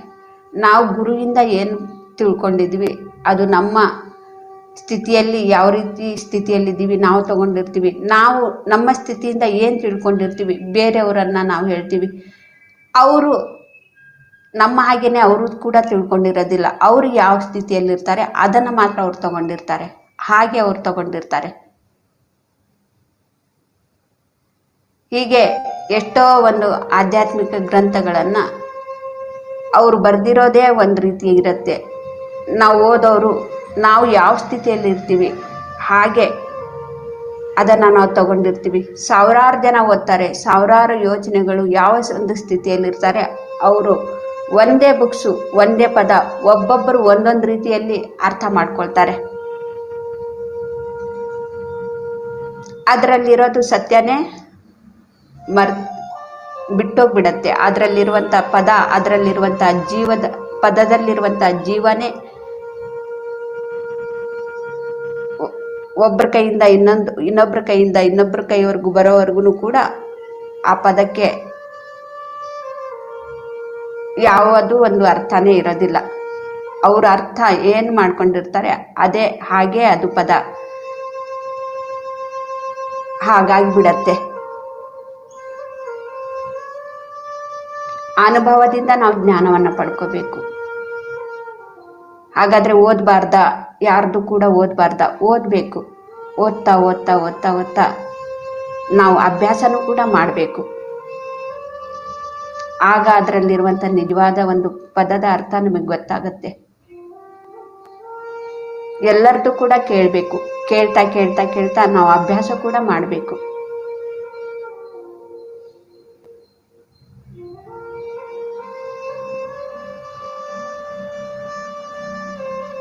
ಅಭ್ಯಾಸದಿಂದನೇ ನಮಗೆ ಜ್ಞಾನ ಸಿಗತ್ತೆ. ಅಭ್ಯಾಸದಿಂದನೇ ನಮಗೆ ಆತ್ಮಜ್ಞಾನ ಸಿಗೋದು.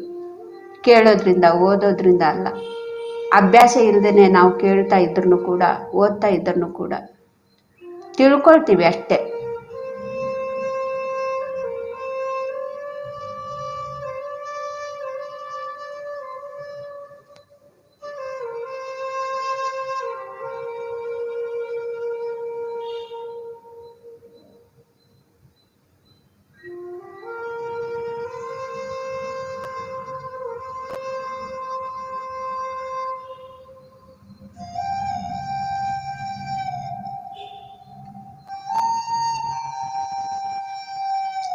ಇವಾಗ ನಾನು ಅಂಬಾಭವಾನಿ ದೇವಸ್ಥಾನಕ್ಕೆ ಮೊದಲು ಪೂಜೆ ಪುನಸ್ಕಾರಗಳನ್ನು ಮಾಡ್ತಾ ಪೂಜೆಗಳನ್ನೇ ಹೇಳ್ಕೊಡ್ತಾ ಇದ್ದೆ. ಇವಾಗ ನಾನು ಅಲ್ಲಿ ಯಾವಾಗ ಹೋದ್ರೂ ಕೂಡ ಅಲ್ಲಿ ಬಂದವ್ರಿಗೆಲ್ಲರೂ ಕೂಡ ಧ್ಯಾನಕ್ಕೆ ಕುಂದಿರ್ಸ್ತೀನಿ. ಅಲ್ಲಿಗೆ ಅಕಸ್ಮಾತಾಗಿ ನಾನು ಹೋಗಿದ್ರೆ ಅಲ್ಲಿ ಯಾರು ಬಂದಿರ್ತಾರೆ ಅವ್ರಿಗೆ ನಾನು ಧ್ಯಾನಕ್ಕೆ ಕುಂದಿರ್ಸ್ತೀನಿ. ನಾವು ಯಾವ ಪೂಜೆ ಸಾಮಾನನ್ನು ಕೂಡ ತಗೊಂಡೋಗೋದಿಲ್ಲ. ಯಾರಿಗೆ ಮಾಡಬೇಕು ಅಂತೇಳಿ ಅನ್ಕೊಂಡಿರ್ತಾರೆ ಅವರು ಆ ಜಾಗದಲ್ಲಿ ಧ್ಯಾನಕ್ಕೆ ಕೂತ್ಕೊಳ್ತಾರೆ. ನೀವು ಮಾಡಬೇಕಾಗಿರೋದು ಇದು. ಮನೆಯಲ್ಲಿನೂ ಕೂಡ ನೀವು ಮಾಡಿ.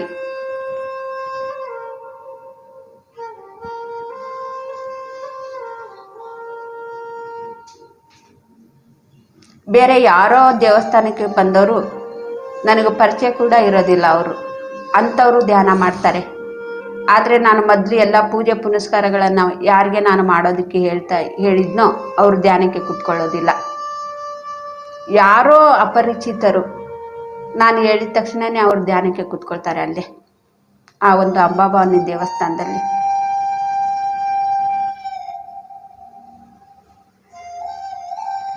ಯಾರಿಗೆ ಅನಾರೋಗ್ಯ ಇತ್ತೋ ಅಂಥವ್ರಿಗೆ ಆರೋಗ್ಯ ಸಿಕ್ತು. ಅಂಥವ್ರು ಇವಾಗ ಧ್ಯಾನಕ್ಕೆ ಕೂತ್ಕೊಂಡ್ರೆ ಕೂತ್ಕೊಳ್ಳೋದಿಲ್ಲ.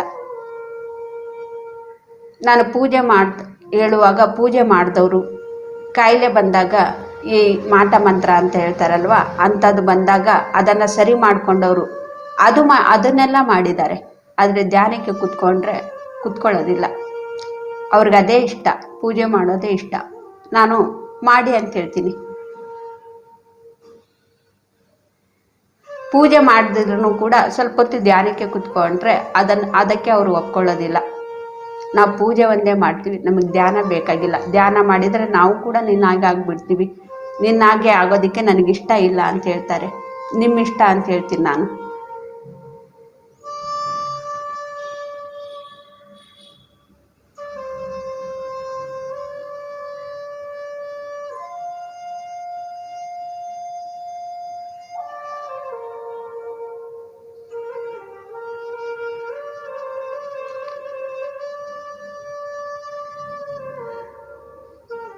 ಒಂದು ಜೊತೆ ನಾನು ಒಂದು ಫಂಕ್ಷನಿಗೆ ಹೋದಾಗ ಸುಮಾರು ಜನಕ್ಕೆ ನಾನು ಕರ್ಕೊಂಡೋದೆ. ಬನ್ನಿ ನಿಮಗೆ ಅಂಬಾಭವಾನಿ ದರ್ಶನವನ್ನು ಮಾಡಿಸ್ತೀನಿ ಬನ್ನಿ ಅಂದಾಗ, ಅಂಬಾಭವಾನಿ ದರ್ಶನ ಮಾಡಿಸ್ತೀನಿ ಅಂದಾಗ ಎಲ್ಲರೂ ಕೂಡ ಬಂದರು ನನ್ನ ಜೊತೆಗೆ.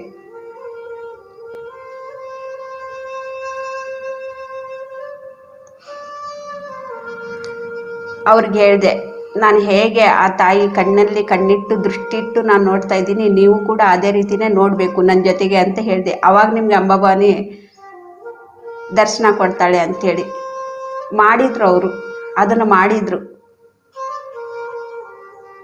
ನೋಡಿ. ನಾನು ನಿಮಗೆ ದರ್ಶನ ಕೊಡ್ತಾಳೆ ಆ ತಾಯಿ ಬನ್ನಿ ಅಂತ ಹೇಳಿದಾಗ ನಾನು ಅಲ್ಲಿಗೆ ಹೋದ್ಮೇಲೆ ಎಲ್ರಿಗೂ ಕೂಡ ಆ ತಾಯಿ ದರ್ಶನ ಕೊಟ್ಟಿದ್ದಾಳೆ, ಒಬ್ಬೊಬ್ರಿಗೂ ಒಂದೊಂದು ರೀತಿಯಲ್ಲಿ. ನಾನು ಅವಾಗ ಅವ್ರಿಗೆ ಹೇಳಿದೆ, ಯಾವೊಂದು ವಿಶ್ವಾಸದಿಂದ ನಾನು ಇದನ್ನು ಹೇಳಿದೆ, ಮತ್ತು ಆ ತಾಯಿ ನಿಮ್ಗೆ ಎಲ್ರಿಗೂ ಕೂಡ ದರ್ಶನ ಕೊಟ್ಟಿದ್ದಾಳಲ್ವಾ, ಇದು ಹೇಗೆ ಬಂತು ನನಗೆ ಶಕ್ತಿ? ಧ್ಯಾನದಿಂದನೇ ನನಗೆ ಬಂದಿರೋದು ಇದು, ನೀವು ಕೂಡ ಧ್ಯಾನ ಮಾಡಿ ಅಂಥೇಳಿ. ಆ ಮಾತಿಗೆ ಅವ್ರು ನಕ್ಕರು, ಧ್ಯಾನ ಮಾಡಲಿಲ್ಲ. ಆದರೆ ಎಲ್ರಿಗೂ ಒಂದೊಂದು ರೂಪದಲ್ಲಿ ಆ ತಾಯಿ ದರ್ಶನ ಕೊಟ್ಟಿದ್ದಾಳೆ. ಅದು ಎಲ್ಲ ಅವ್ರಿಗೆ ಗೊತ್ತಾಗ್ತಾ ಇದೆ, ಆದ್ರೂ ಕೂಡ ಧ್ಯಾನ ಮಾಡೋದಕ್ಕೆ ಅವ್ರಿಗೆ ಇಷ್ಟ ಇಲ್ಲ.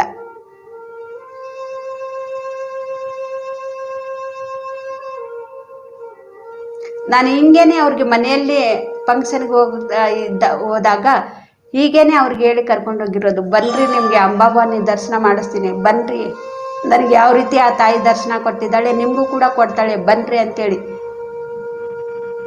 ಸುಮಾರು ಜನ ನನ್ನ ಹಿಂದೆ ಬಂದರು, ಆದರೆ ಧ್ಯಾನ ಮಾತ್ರ ಮಾಡಲಿಲ್ಲ.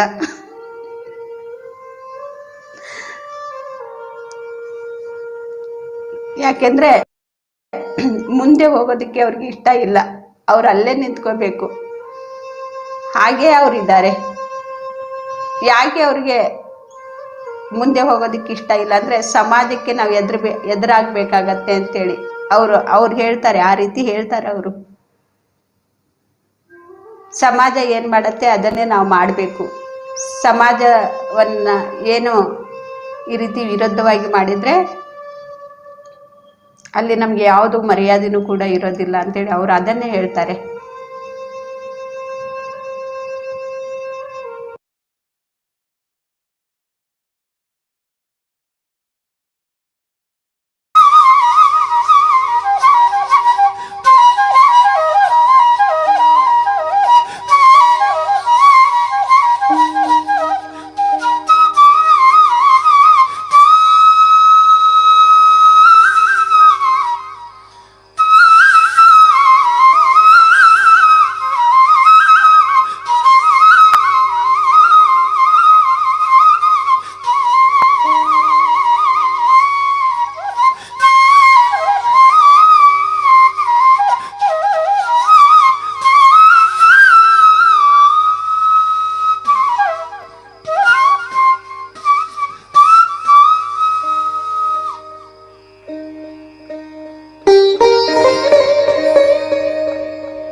ನಮ್ಮ ಬಗ್ಗೆ ನಾವು ತಿಳ್ಕೋಬೇಕು, ನಾವು ಕೂಡ ಖುಷಿಯಾಗಿರಬೇಕು, ಬೇರೆಯವ್ರಿಗೂ ಕೂಡ ಖುಷಿಯಾಗಿ ಇರೋದಕ್ಕೆ ಒಂದು ಮಾರ್ಗವನ್ನು ನಾವು ತೋರಿಸ್ಬೇಕಂದ್ರೆ ಅವರು ಕೂಡ ಜೀವಿಸ್ಬೇಕು, ನಾವು ಕೂಡ ಜೀವಿಸ್ಬೇಕು ಅಂದರೆ ನಮ್ಮ ಉಸಿರನ್ನು ನಾವು ಹಿಡ್ಕೊಳ್ಳೇಬೇಕು. ಉಸಿರು ಎಂಬ ಗುರುವಿನ ಜೊತೆಗೆ ನಾವು ಇದ್ದು ಅಭ್ಯಾಸ ಮಾಡಬೇಕು, ಭಗವಂತನ ಸಾಕ್ಷಾತ್ಕಾರ ಪಡಿಬೇಕು. ಈ ಇಹಲೋಕದಲ್ಲಿನೇ ಇದ್ದು ಪರಲೋಕದ ಒಂದು ಸಂಘದಲ್ಲಿ ನಾವು ಇರಬೇಕು. ಈ ಧ್ಯಾನದ ಶಕ್ತಿನೇ ನಮಗೆ ಕಾಪಾಡತ್ತೆ.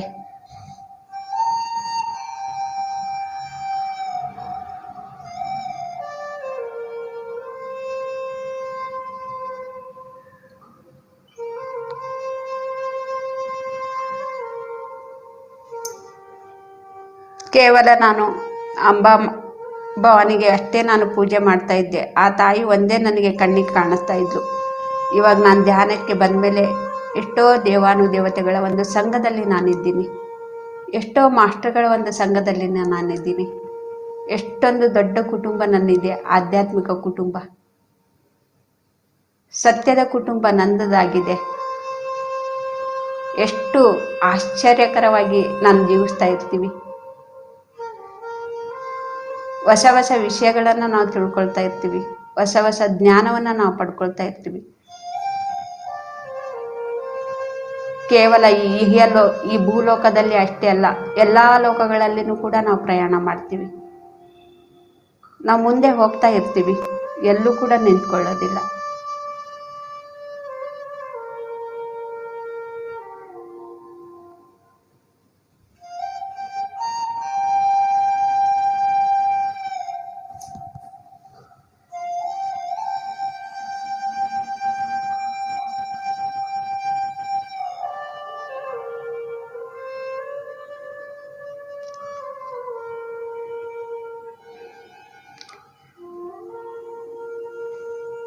ಇವಾಗಲೂ ಕೂಡ ನಮ್ಮ ತಂಗಿಯವರು ಅವ್ರ ಇಷ್ಟದ ಪ್ರಕಾರ ಅವ್ರು ಏನಾದರೂ ಮಾಡಿದ್ರೂ ಕೂಡ ಅದು ಅಲ್ಲಿ ನನ್ನ ಹೆಸರೇ ಬರುತ್ತೆ. ಅಲ್ಲಿ ಅವ್ರ ಅಕ್ಕ ಏನಾದರೂ ಹೇಳಿದ್ದಾಳೆ, ಅವ್ರ ಅಕ್ಕ ಹೇಳಿದ ಪ್ರಕಾರನೇ ಅವರು ಕೂಡ ಕುಡಿತಾ ಇದ್ದಾರೆ ಅಂತೇಳಿ. ಅಲ್ಲಿ ಅವ್ರಿಗೆ ನಾನು ಏನು ಕೂಡ ಹೇಳೋದಿಲ್ಲ, ಆಗ ಮಾಡಬೇಡಿ ಈಗ ಮಾಡಬೇಡಿ ಅಂತೇಳಿ. ನಿಮ್ಗೆ ಯಾವ ರೀತಿ ನಾನು ಧ್ಯಾನ ಹೇಳ್ಕೊಡ್ತಾ ಇರ್ತೀನಿ, ಅವ್ರಿಗೂ ಕೂಡ ನಾನು ಅದನ್ನೇ ಹೇಳ್ತೀನಿ, ಧ್ಯಾನ ಮಾಡಿ ಅಂಥೇಳಿ. ಆದರೆ ನನ್ನ ಮೇಲೆ ಅವ್ರ ಅಕ್ಕ ಹೇಳ್ದಂಗೆ ಇವ್ರು ಕುಡಿತಾ ಇರ್ತಾರೆ. ಬಾ ಅಂದ್ರೆ ಹೋಗಂದ್ರೆ ಹೋಗ್ತಾರೆ, ಹೋಗ್ಬೇಡ ಅಂದ್ರೆ ಬಿಟ್ಬಿಡ್ತಾರೆ ಅಂತೇಳಿ. ಎಲ್ಲ ನಾನೇ ಕಲಿಸ್ಕೊಡ್ತಾ ಇದ್ದೀನಿ ಅವ್ರಿಗೆ ಅನ್ನೋ ಥರ ಅವರು ಮಾತಾಡ್ತಾ ಇರ್ತಾರೆ ಇವಾಗಲೂ ಕೂಡ.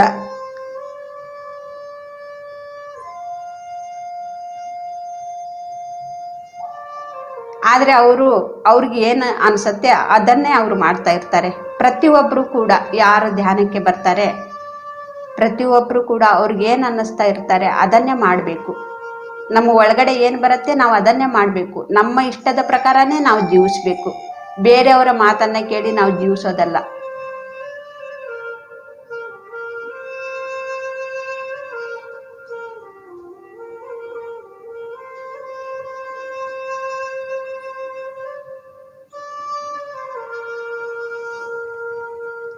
ಕೇವಲ 1 ನಿಮಿಷ ಧ್ಯಾನದಿಂದ ನಾವು ಸಹಜ ಸ್ಥಿತಿಗೆ ಬರೋಣ ಫ್ರೆಂಡ್ಸ್.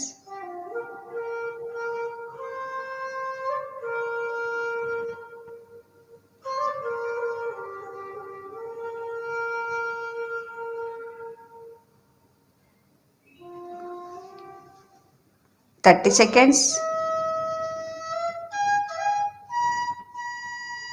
ಓಕೆ ಮಾಸ್ಟರ್ಸ್, ನಿಮ್ಮ 2 ಕೈಗಳನ್ನು ಬಿಡಿಸ್ಕೊಂಡು ಕಣ್ಣಿನ ಮೇಲೆ ಇಟ್ಕೊಳ್ಳಿ. 5 ಸೆಕೆಂಡ್ಸ್. 5 4 3 2 1 0. ಕೈಗಳನ್ನೇ ನೋಡ್ತಾ ಕಣ್ಣು ಬಿಡಿ. ಈ ಧ್ಯಾನವನ್ನು ತಿಳಿಸ್ಕೊಟ್ಟಂತಹ ಗುರುಜಿ ಬ್ರಹ್ಮಶ್ರೀ ಪಿತಾಮಹ ಪತ್ರಿಜಿಯವರಿಗೆ ನಾವು ಧನ್ಯವಾದಗಳನ್ನು ತಿಳಿಸೋಣ ಚಪ್ಪಾಳೆಯ ಮುಖಾಂತರ. ತಾಯಿ ಅಂಬಾಭವಾನಿಗೂ ಕೂಡ ನಾವು ಧನ್ಯವಾದಗಳನ್ನು ತಿಳಿಸೋಣ ಚಪ್ಪಾಳೆ ಮುಖಾಂತರ. ಎಲ್ಲ ಆಸ್ಟ್ರಲ್ ಮಾಸ್ಟರ್ಸ್ಗೂ ಕೂಡ ನಾವು ಧನ್ಯವಾದಗಳನ್ನು ತಿಳಿಸೋಣ ಚಪ್ಪಾಳೆ ಮುಖಾಂತರ. ಇಲ್ಲಿ ಬಂದಂತಹ ಎಲ್ಲ ಆತ್ಮಬಂಧುಗಳಿಗೂ ಕೂಡ ನಾನು ಧನ್ಯವಾದಗಳನ್ನು ತಿಳಿಸ್ತಾ ಇವತ್ತಿನ ಕ್ಲಾಸ್ ಮುಗಿಸ್ತಾ ಇದ್ದೀನಿ. Thank you masters, thank you.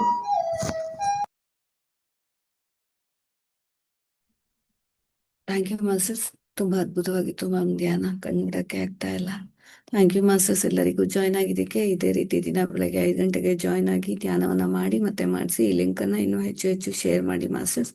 ಇನ್ನು ಹೆಚ್ಚು ಹೆಚ್ಚು ಜನರಿಗೆ ಶೇರ್ ಮಾಡೋದ್ರ ಮುಖಾಂತರ ನಾವು ಧ್ಯಾನವನ್ನ ಹಂಚಬಹುದು ಅಂತ ಹೇಳ್ತಾ ಈ ದಿನದ ಧ್ಯಾನವನ್ನ ಮುಗಿಸೋಣ. Thank you.